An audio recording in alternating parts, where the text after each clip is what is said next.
Obadia, bonjour. Bonjour. Vous enseignez la culture générale dans le secondaire et le supérieur. Et on se retrouve aujourd'hui autour de cette table pour parler du corps, un thème qui intéresse les élèves des classes préparatoires économiques et commerciales, thème sur lequel ils vont plancher au concours 2018.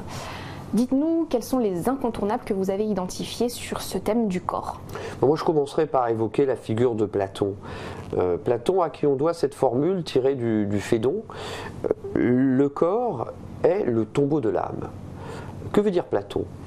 Ce que Platon veut dire, c'est que puisque la réalité est intelligible, et puisque la connaissance vraie est la connaissance des réalités intelligibles, alors la connaissance vraie est l'exercice à travers lequel, pour s'orienter vers les essences, pour connaître les essences, il faut se détacher du corps.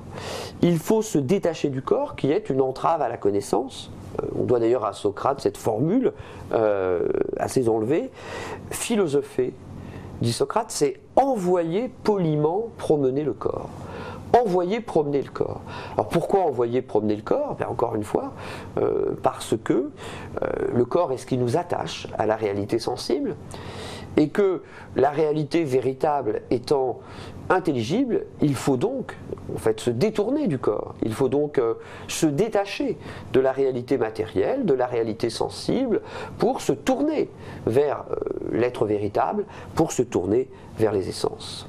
Un autre auteur incontournable à propos du corps? Oui, Épicure. Pourquoi Épicure? Parce qu'on trouve chez Épicure une sagesse qui va consister en un sens à réhabiliter le corps. Prenons par exemple le texte bien connu de la lettre à Ménécée. Dans la lettre à Ménécée, Épicure explique que le bonheur est l'absence de trouble.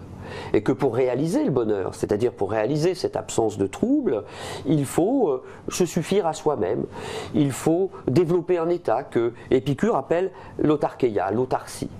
Mais pour atteindre cet état d'autarcie, synonyme de liberté, synonyme de bonheur, il faut réaliser un équilibre d'équilibre.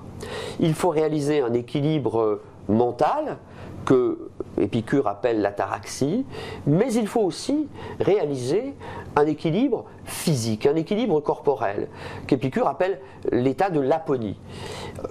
Si bien que pour Épicure, ce qui est, par rapport à Platon, dont nous avons déjà parlé, ce qui est tout à fait original, c'est encore une fois la réhabilitation du corps comme partie prenante de l'état du bonheur et de l'état d'équilibre et de sérénité.